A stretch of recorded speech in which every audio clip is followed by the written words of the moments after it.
what arrived today. The one thing I've been waiting for, my Patriot 2200 power bank. Whoa! Look at this massive thing. Weighs about 60 pounds. Use the back.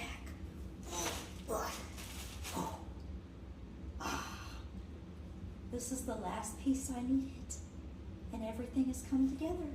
I have my solar panels, I have my power bank, got my sidekick, got my little air conditioner. I am so excited. All right, use these. That thing's a workout. I'm gonna get this thing loaded up and into my vehicle. Okay, I've got the beast in the car, or Yukon, and I want to show you my setup. It's just about done other than the little air conditioner, which I pick up at 6 o'clock this evening. So, my side doors, this is a Yukon XL, and I have set my Patriot 2200X right here. And when you open the door, I've got a little cabinet here. This cabinet is my sink. It's got an automatic water dispenser, and if you open up the inside, I have one bottle for fresh water, one bottle for gray water. Very small, but it will do the trick just for quick fixes. And then on the other side, this is another cabinet. It's just got odds and ends, things like that. Down here in the bottom, I've got my sidekick, as well as my little 12-volt refrigerator. It's small, but it'll do for now. I've got my little porta potty, just in case. You never know. And then my little pantries. These things came off of Temu. And, I mean, very inexpensive. They're like $28 for a set of 5. And they're very lightweight. They actually have these clips that clip onto each other, so you could stand them up real tall, make them, you know, stack of 2, whatever you want to do. And they're great for my food items, my silverware, my pantry, odds and ends, and it works great like that. Back there is my bed. I'm 4'11". That is one of my plastic lounging chairs I had by my pool, and I can fit all the way across that and stretch out and still have a little bit of room. Short person problems, but maybe not a problem for me. But I've got my TV sitting on my bed. Yes, I have a TV. And of course my little lounge chair, which I can sit right here on the floor, lean it up against my seats, kick back and watch a little TV when I feel like it. In the very back, that's where I've got my grill stored, my paddle boards under my bed. I have a slide out cabinet for clothing. And up front here in this little plastic bucket is where I am sitting my portable air conditioner for those hot nights, because I cannot stand to sleep hot. Sorry about the noise. The neighbor next door is working in his garage. But for my solar panels, because I have the big 200-watt solar panel, they're foldable, as well as the 40-watt solar panel for my sidekick. I have a moonroof. So my moonroof is pretty wide.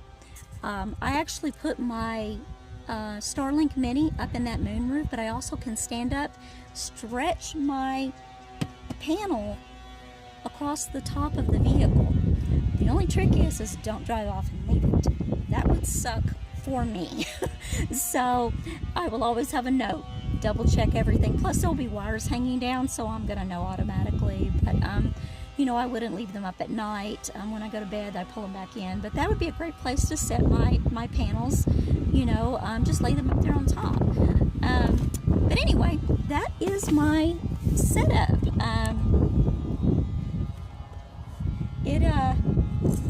I can stretch out. I've got the carpet on the floor with the rubber mat, so it's real easy on my knees. I can get in and out both sides. I've got screens for my windows. The back glass pops open, as well as the full hatch. So I don't think I can think of much of anything else. Can you? You know, just let me know in the comments. But I am so excited. I'm going to take this out on for a weekend. This weekend I'm going to leave out Friday. and kind of give it its maiden voyage, so to speak, with this setup. I mean, I've camped in here before, but nothing like this. I mean, you just throw something in the back and go to sleep and roast hot dogs over a fire. This is set up for travel, so I think I've thought of most everything, but I'm sure there's probably something that I forgot. But you know, we'll get to it. But I am so excited. This is my no-build Yukon setup. I didn't have to build anything in here. Everything is in here is removable. It doesn't deface the vehicle in any way, shape, or form to affect trade-in value down the road. You know, if I should want to get something different to travel in, you know, I haven't retired yet. I still have to work on the road, which is really nice because where I'm sitting, I can put my little plastic folding table, and it has 3 adjustable heights. It can go about 36 inches down, and it actually fits right here. I can set both my monitors on it and work inside the vehicle. I can sit cross-legged, crisscross applesauce, you know, as they say. They used to call it something else when I was in school, but, you know, that's considered, what do you call it? Oh, the word escapes me, but it isn't the appropriate word to say anymore. So, you know, where you cross your legs and you're sitting there crisscross applesauce. But anyway, it's pretty windy. I'm going to go inside and make me some dinner, but I just wanted to show you my build, and I am so excited to get this out there this weekend. I am definitely going to go do some paddle boarding. I'm meeting up with a friend. I'm taking my kayak. I have a kayak rack that I can put on the back that's an upright kayak rack, so I can carry it without it being on the top of my vehicle, because I do not have railing up there yet. I do want to order those with maybe a rooftop carrier for extra stuff so that it's not in the vehicle that I don't need all the time. But, you know, that's down the road. But anyway, signing off here. I'll talk to you later when I'll see you this weekend. Bye, all. Hi, all. My name is Leah, and welcome to my channel, Leah's Life. We are in New Mexico, headed to the White Mountain Wilderness, which is called 3 Rivers. There is also a petroglyph site there as well before you get, once you go on this long gravel road all the way back to the White Mountain Wilderness. This is where I'm planning to spend the weekend, so I'm excited to get there. I'm trying to beat a storm there so I can kind of get set up, but see you there.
is a site that I've camped at years before, years ago actually. It's pretty quiet, it's back in the trees.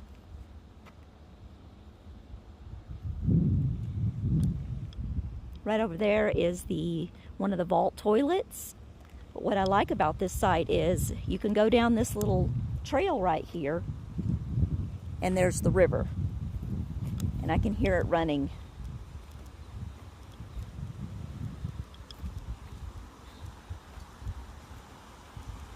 You can hear it running through the trees. Awesome. I think I found our site. Got a friend that's going to be joining me for the weekend named Inez, and it should be pretty fun. So I'm thinking I'm going to do a little bit more driving around, but I really think I like this site.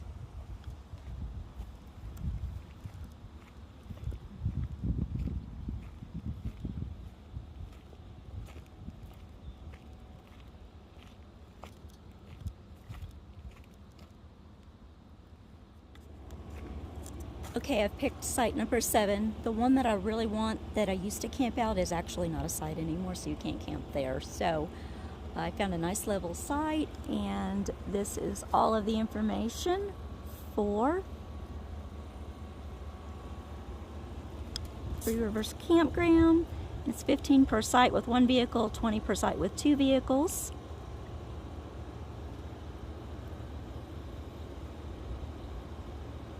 And if you've got a pass, I have America and the Beautiful pass, so it's $7.50 a site. Perfect. So we'll get our envelope here.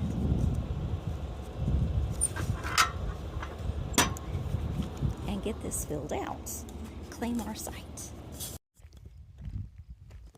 So here's our site, site 7. It's got a very nice view of the mountains. Covered picnic table, and there's a vault toilet just over there. So cool. Well, I am going to get set up and get our lights strung. Handheld blower, blowing the dust off the back of the vehicle before I open it up. Oh, so hot. Good morning, all. We are going on a hike. This is my friend. Something flying on my back. This is my friend Inez with me, and we have also her pup Coco.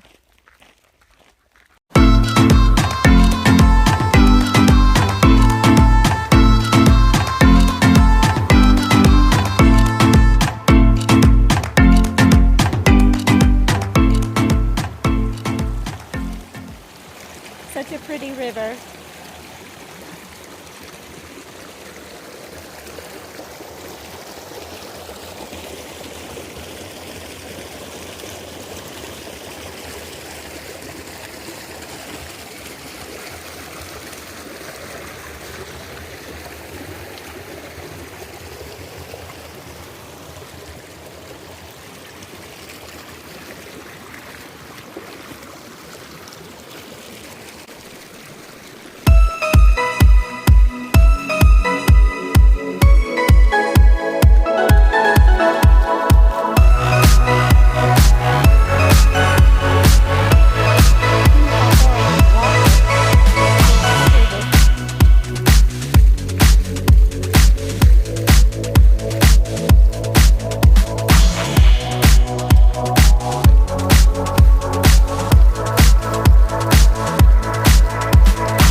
Sunday morning, and I am packed up and headed out.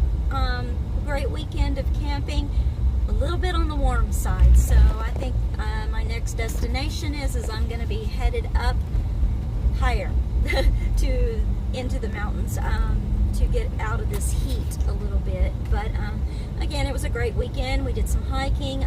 We only got so far in because there was a fire on this particular mountain area back a few years ago, maybe 4 or 5 years ago. In any case, the trails are not kept up, so there's a lot of trees that have washed down in floods and things like that, and the trails are somewhat overgrown. They were good for a while, but then we got to an area that was pretty thick with this pointy looking flower cactus type bushing, and we didn't want to risk the dog getting something in his nose because, you know, dogs smell everything, and then I didn't want to have to be picking barbs out of me either. So we turned around and went to the creek and enjoyed the water. It was nice and cool. Coco, who hates water, hates it, actually laid down in it with his belly, and, you know, he didn't get any more than paw deep, but that was a good start for him. He actually got in the water, but we enjoyed that, and we spent all that time, and we got back to camp, and I decided I needed to fix my sleeping situation and rearrange my setup in the Yukon here. For one, because, well, when I was sleeping in my driveway, when I set this up, the driveway kind of goes up a little bit, so I never really thought about it then, and I don't have leveling blocks with me, and I need to get some, but I was sleeping kind of like this. Wasn't bad, but it was enough to be bothersome. So I decided, well, I'm going to turn it around to where at least it's kind of sloping downhill instead of me laying sideways downhill. And I had all 4 doors open, just kind of, you know, moving everything around, and the next thing you know, I'm hearing this yelling from Inez, and the dog just yelping. Apparently, he decided to eat something that stung him in the mouth. He's okay. But during that time, I had a Benadryl, and we had a leftover piece of steak, some steak scraps from dinner that I wrapped the Benadryl trying to get him to eat it, but he wanted nobody to mess with his mouth. And I laid it on a little rock, and I said, look, he'll give him a minute, because he was shaking and everything. And I said, give him a minute, and he'll probably go and eat it. And so I went back to the Yukon to finish doing what I was doing. I walked around the driver's side, and lo and behold, what do I see sticking out by my front tire? Got this far. A nice big colorful ladder. And Inez just passed me. A nice big colorful ladder. And yeah, not ladder. What am I thinking? Rattle. Not a baby rattle. It was a rattlesnake. A rattlesnake had come into our camp during the daytime. Never had that happen before. It was just nuts. So I'm yelling at Inez, say, get the dog, because the snake is here. I'm trying to scare it away. I'm throwing rocks at it. It's heading toward her tent. And I was like, crud. So I come around the other side to try to push it the other direction away from her tent. And all I'm doing is pissing the snake off because he's getting defensive and coiling up and striking at the rocks. And I wish I had the camera going during that time, but I didn't because I was working and trying to fix this mess. And oh man, you know, and I know, is the snake gone? I'm like, not hardly. And I finally got him to move over off to the other side of the Yukon toward a tree. There's nothing around it, so I was like, okay, I'm gonna try to really scare this thing away because I don't want it in camp at night. So I decided to get something out and decide to try to. I didn't want to harm it, just scare it, get it away, and sent off a few shots. And next thing I know, here comes a man flying up on a UTV, and he's like, hey, you can't be doing that in here. I'm like, get this rattlesnake out of here and I'll stop. And he's like, oh, okay. He's seen it, and it was about a 5-foot rattlesnake. If you stretch it out, it had a pretty good rattle. He said it was probably about 7 to 10 years old. So yeah, I said, I don't care how old it is, I just want it gone. So get it gone. We used this But in any case, you know, it was like, whew, wow, what a fiasco. I've never had anything like that happen in a campground. It is their environment, it's the desert, but I've never had them, I mean, I've never even seen them on the road in that campground. So, yeah, first time for everything, I guess. But in any case, yeah, it was a good weekend. Kind of got a little more tweaking done to my setup. That's why I'm going to go up the mountain and work on this a little bit more, because I don't like how I set it up last night. I like being able to open the hatch, pop open the window in the morning, and be able to see out. So I need to be able to fix the slope of that bed. I might have to build something. I don't know. I was trying to avoid doing that, but I might have to. But we'll see. I might be able to put something on the legs on that side just to raise it just a little on that, you know. But anyway, I'm going to sign out here, folks, and I'll be filming later this week. But you guys have a great Sunday. Enjoy whatever you're doing. Peace out. Be safe. And I will catch you later.